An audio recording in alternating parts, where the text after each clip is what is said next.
Hello everybody and welcome to day 22 of 28 days to master level chess tactics. I'm going to bring you two really cool positions today, and we're covering Blockade. We're on the second day, and so we're right in the middle of Blockade. Now these are complicated positions, but they're rather clear cut. So if you spend some time with them, I think you can get a lot out of these two positions. Alright, so this position is black to move, and you can pause the video now. All right, let's get into it. So in this position, there's a lot of contact between the pieces, and it looks like it's rather unbalanced, with white having a queen and black not having a queen. But black has so much piece activity, he actually has too many threats for white to deal with. Now, it's a rather ironic and weird situation that the rook is threatening the queen. It's black to move. So any other time, you just take the queen and you'd go about your day. But in this position, with all the pieces surrounding the white king, you really should focus on mate. Alright, so in this position, the first move that should jump to your mind, other than rook takes queen, is knight to f3. Now, why does this make sense? Well, it further blockades the king in, and it also brings another piece into the attack, so that should logically come to your mind. Alright, so how does this work? Let's look through some lines. So if the queen just takes the rook, well, actually if you just take here, then it's checkmate. The knight covers here, the bishop covers here, and this knight on f2 delivers checkmate to the king. Alright, so that doesn't work. Well, what if the bishop takes? You have to see this two-move checkmate if you want to calculate it. Alright, so it starts with bishop takes, knight takes, and then you checkmate here with the rook. And this knight is actually getting in the way of his escape square. Alright, so that doesn't work. So you have to look at other moves. Now, it could be quite simple if he just takes your pieces and doesn't know how to deal with the threats. The computer line, this didn't actually happen in the game as far as I saw. But so basically it would be queen check, knight check. He'd have to give away his knight, queen check. You bring the knight back. And basically he's just trying to prevent checks so that he can further use these three minor pieces in the rook to checkmate the king. It's rather unstoppable at this point. And so the only move in this position is either queen to g1, and you just take it and you'd be up a bunch of material, or queen to c2. Alright, so what should you do here? Well, black would just play knight to d2, just blocking, and now the queen would basically be forced to take, and you'd be up an entire rook, and there's no way actually even you win material, there's no way he'd be able to stop your mate. So if he brings the king in, you could just check, and then he'd go over and you get a checkmate.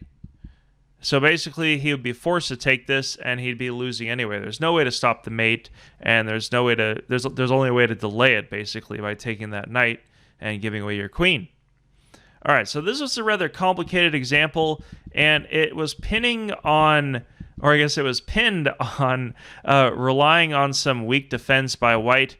Now, those kind of computer defenses with the check, it is rather obvious once you see it, but you'd have to find, for example, white would have to find knight to g4, basically, just to delay it, and he's basically giving away pieces at that point, so you could evaluate that it's completely winning for black.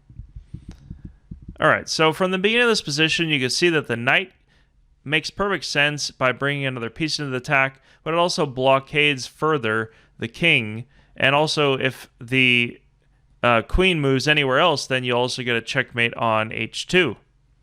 Alright, so let's move on to the next position.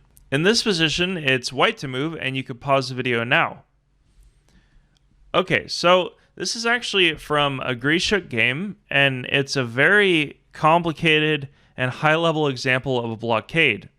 So if we look at the features of this position, it looks like it's otherwise equal materially, but the position of this black queen is rather a deciding factor in this position, because if basically white can blockade the e5 square, then the queen is rather trapped.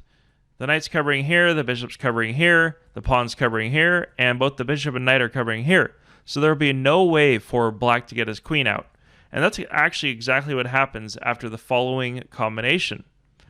f6, and then he hits with e5. All right, so bishop takes e5 doesn't work because bishop f2 and you win a piece. He is giving away 2 pawns at that point, but if he tries to hang on to the bishop, then there's basically no way he's going to lose his queen. Bishop to g5, if the bishop goes back, it doesn't make any difference. White will play bishop to f2. He goes queen to f4, rook to e4, and now the queen is completely trapped, and the threat basically is g4, which is unstoppable. He goes queen to e2, and then he's going to go g4 next move and win the queen and force it to trade itself for a rook. Even if he goes here, it doesn't matter because he would just still go g4, takes, and the rook is also supporting the pawn on g4. So he'd have to take the rook, and he'd be down too much material, especially at the high level that Grishuk plays at. So it's a very interesting example of a blockade that leads to a queen trap. This is what I'm talking about. Blockade is such a complicated and useful idea because you can apply it in so many different ideas and positions, strategic and tactical. All right, so the main idea here, let's just recap. The main idea here was to use f6 to threaten the bishop, and also it's basically a double threat. He threatens the bishop, which he'd win if it takes, and he also blockades the e5 square, so the queen has no escape back to c7 or even d6, I guess, any square. So basically the e5 was the queen's one escape route, and Grishuk noticed that this queen, it looks active, but it's quite lonely. And when your queen is quite lonely in your own camp, namely White's camp, then there's always going to be a way to attack it or threaten it. And you should always look for those kind of general ideas, which I talk about general to specific, and that general idea of, okay, I noticed the queen's, in my camp, but he doesn't have any other pieces. The knight's discoordinated, the bishop's, sitting on g7, aiming at this direction, where really it should be aiming at this direction. And those kind of general things should lead you to this kind of combination. All right, so hopefully that wasn't too complicated, but I found these positions very interesting, and I'll see you in day 23 for the final day of Blockade. Don't fret if you got the solution wrong. There will be another time.